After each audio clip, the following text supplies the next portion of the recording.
Hello everyone, my name is Joe and welcome to another edition of Joe's Technology. This is my first segment in building a new computer. I actually had one of my viewers who had written and said, Joe, you've talked about different hardware, we'd like to see what it looks like when you put it together.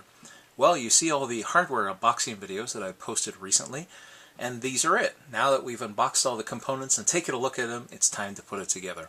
Now, other YouTube channels will give you kind of like an accelerated version, but I thought I'd go ahead and go through all the steps. You know me, guys. I like to show it to you all from soup to nuts, start to finish. Even if it's a slow and painful process, at least you know what to expect when you try it yourself. So here we have the Gigabyte B85M-DS3H. And as I mentioned before, this motherboard was selected specifically because it has the PCI Express 3 interface available on it. So that allows us to put a really nice GPU on it. But it's a pretty economical board. Not only that, but it has 4 DIMM slots. So we have space for 4 memory modules if we want. It has every type of video connector on the back, if you weren't already using a GPU anyways. So it would make a great little workstation board regardless. And plenty of SATA connectors. Again, notice that we have 2 SATA connectors that are SATA 2.0 and 4 that are 3.0. So plenty of expandability for drives and whatnot. So let's go ahead and put this unit together. Step 1 is to drop in our CPU. And here, let me look here on the desk. And let's see. Whoops, I had it here just a minute ago.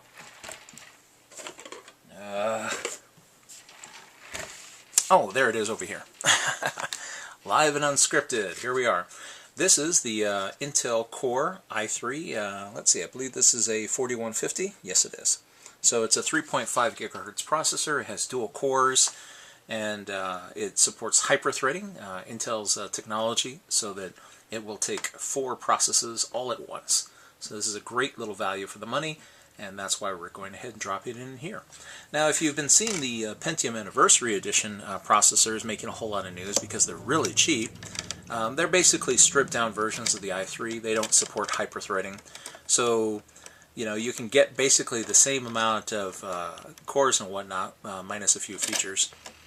This is the little case that protects the board. If you need to RMA this, you might want to save this just in case something happens with the board. So we pop that off. And if you saw my unboxing video for the i3, or just in case you didn't, this is what's called an LGA 1150 processor. LGA stands for Land Grid Array. That means that in the old days they had pins. Now the processors just have a grid. And the pins themselves are on the motherboard, so you don't want to touch anywhere inside here. You just want to drop this processor in, and there's a certain way that it goes. So here, let's pop the processor out. Oh, make sure that static is not an issue before you open this. One little jolt and all of this can turn into junk. Now if you look here on the board, and it's a little bit hard to see, here, let's see if I can turn it to where we'll be able to see this a little bit more easily. There should be a little marker in here that will indicate where pin 1 is. Let's see if you can see this, and it'll stay focused. And so as you can see, there's one little notch which is in the lower right hand corner, and so that's where pin number 1 would go. And when we flip our processor here, you'll notice that there's a little marking there, and this little triangle here in the corner indicates that that's pin 1. And then as you flip it over, you'll see a corresponding notch. So the processor only drops in one way.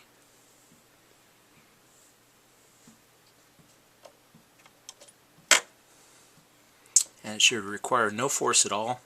Oh, by the way, one other thing is there are also notches that are on the sides of the processor. And these will also correspond to notches which are on the motherboard itself. Again, it should drop in with no force at all. If you had to press this in for whatever reason, you're doing it completely wrong.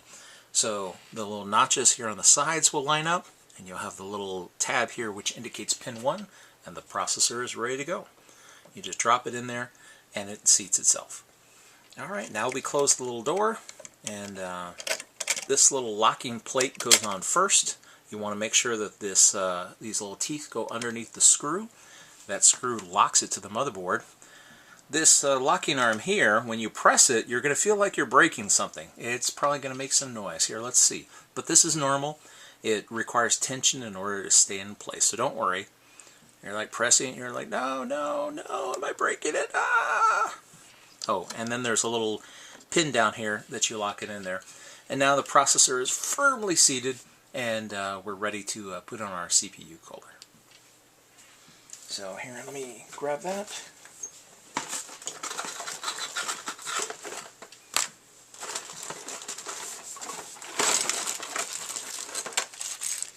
Okay, so we have our bag of parts for the CPU cooler. And this is the back plate.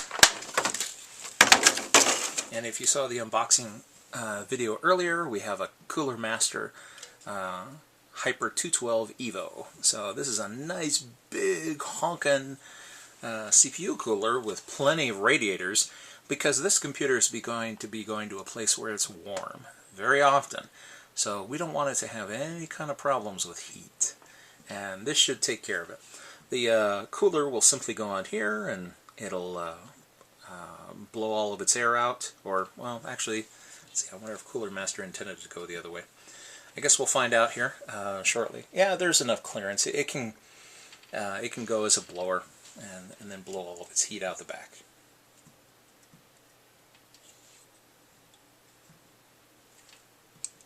Let's see, what is the direction of spin on this fan? Oh, good, good, it's actually marked. Alright, okay. According to the markings, it'll actually be seated this way. So the fan will be on the back and blowing out towards the rear of the case. And the rear case fan will pick it up and take it away. Now, before we're able to install this, we have to get out the hardware for it. Now, underneath the bottom of the motherboard, we'll see the CPU plate here. And here, we can just lay it down. And that's why we have this plate that will go on the back. And as you'll notice, there are 3 holes here that correspond to the holes, well, the protrusions of the screws that lock onto the CPU. So it's very simple. You just make sure that everything lines up. Oops, actually I may have this backwards. There we go. And so that way you know you can't possibly get it wrong. So, as a matter of fact, here, let's just confirm and make sure. It's always good to double check with the manual for whichever type of CPU cooler you happen to be using. But I've dealt with these before, so hopefully I'm remembering this correctly. And they'll have all kinds of pictures that show how to put them together. Let's see. I just want to validate what I just told you. Oh, wait a minute. You know what? Maybe I did have this correct. Whoops. That's strange. The illustration shows it down.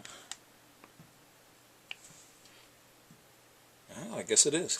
Alright, so there are different configurations based on which socket type we're doing. In this case, we're dealing with LGA 1150, which is an Intel specification.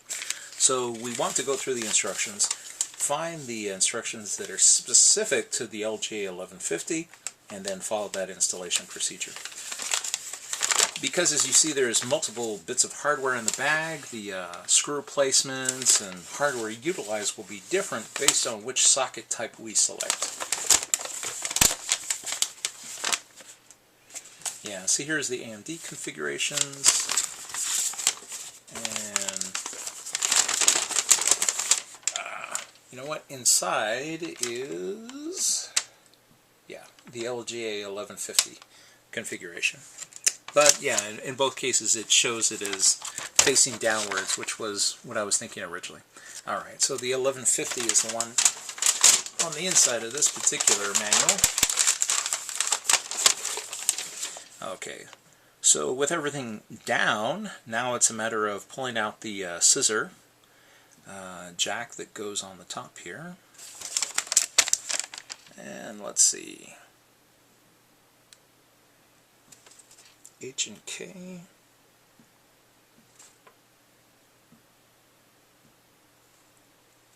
And the scissor will actually go onto the heatsink itself.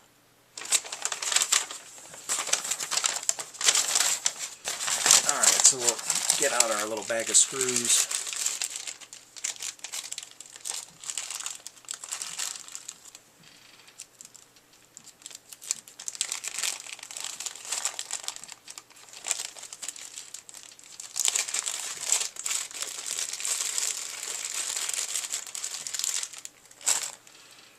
So this is what the little scissor looks like. So it's adjustable based on which socket type you have, so that it can fit multiple configurations. And it has notches so that it'll just click into place for whichever one it is that you need. This will actually sit directly on top of the heat pipes. Here, let's see if we can get this in here.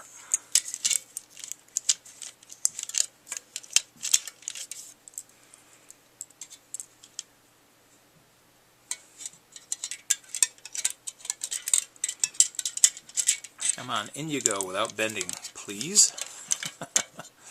And there's a little hole right in the center that helps to steady it. So that's what it goes into, is that little hole right in the middle, and then it's ready to open up, and these will screw through the motherboard to the base on the other side. Now we have to put in the screws to be able to lock it in place. So here, let's take a look and see which ones this one uses. Okay, so it needs screw mounts that are actually going to be on the board, and then there will be nuts that go on the other side. So here, let's grab the standoffs. Okay, that's LGA 2011, so those are marked. So these must be the standoffs that we'll use normally. So if you happen to get the same one that I do, as you can see, here are the actual physical standoffs, and then these are the corresponding nuts which anchor them on the other side. So these will go through the board, the nuts will secure it on the other side, and then the scissor jack will be connected here to the end of the standoff.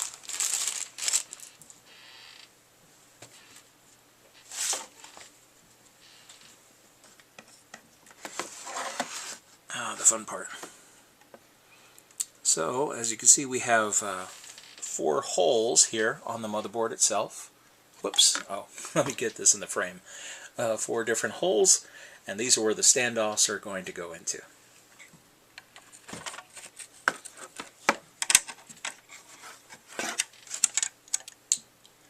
So I'm trying to get this in, and now that we can see the holes, whoops, come on, in you go.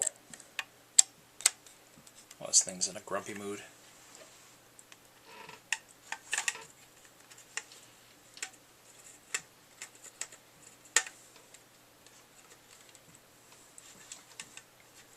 And here, I'll go ahead and I'll thread one of these, that way I can demonstrate.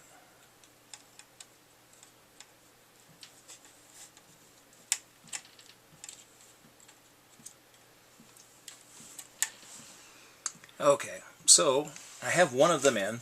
So we have the standoff in here, and on the corresponding side it's anchored to a nut, and see these little sections that come out here is actually where it's going into. If we were to hold the motherboard up, you can see that the holes line up with that plate. Whoops. Well, if I hold it correctly.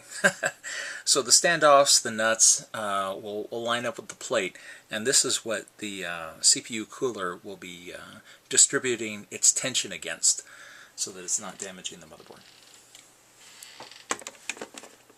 So now that we have our know which standoffs we're using, we go ahead and put in the others, and we can see about putting on the CPU cooler itself. Now, one nice thing is that Cooler Master has included this little tool. As you can see, it looks like a socket, and it corresponds to the, let's see, where is that darn thing? Ah, whoops.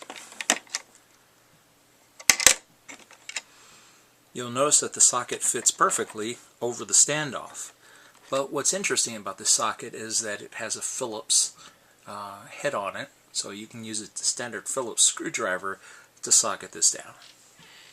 That way you get a firm amount of tension, and you want as much as possible, especially if you were going to ship this, say, via UPS or whatever. You want to have this these screwed in place well enough that they'll be able to survive the shipping process.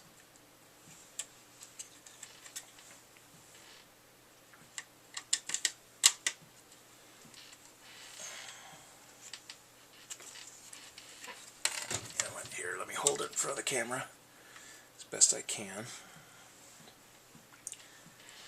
Here's where I wish I had a second pair of hands. So I'm just threading this in order to hold them in place, and then I'll go ahead and tighten them down.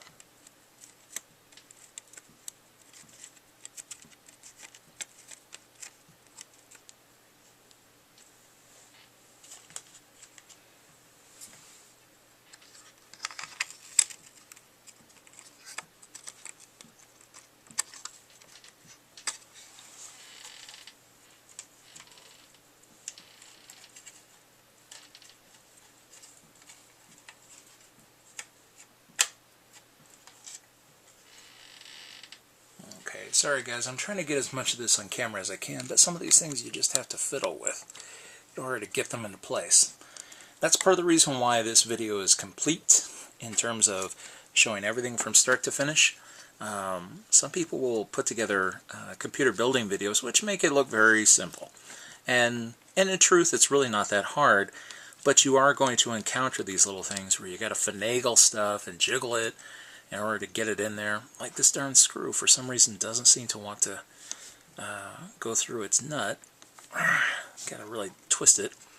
And I'm just doing it by hand instead of using a wrench, which would make more sense.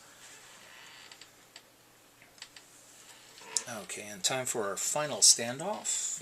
Let's see, it's still in the bag here.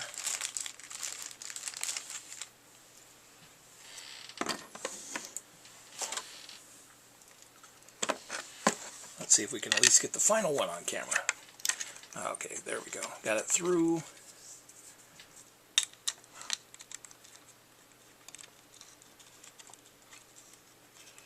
Riveting YouTube entertainment. In this case with real rivets. Or standoffs and screws, as it were.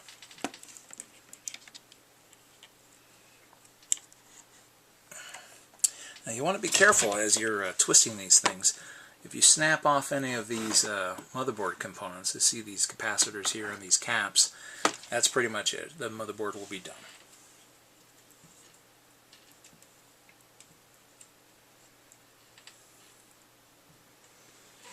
You know, a couple of these things are giving me trouble. Let me tighten them down, and in our next video we'll pick up installing the CPU cooler itself.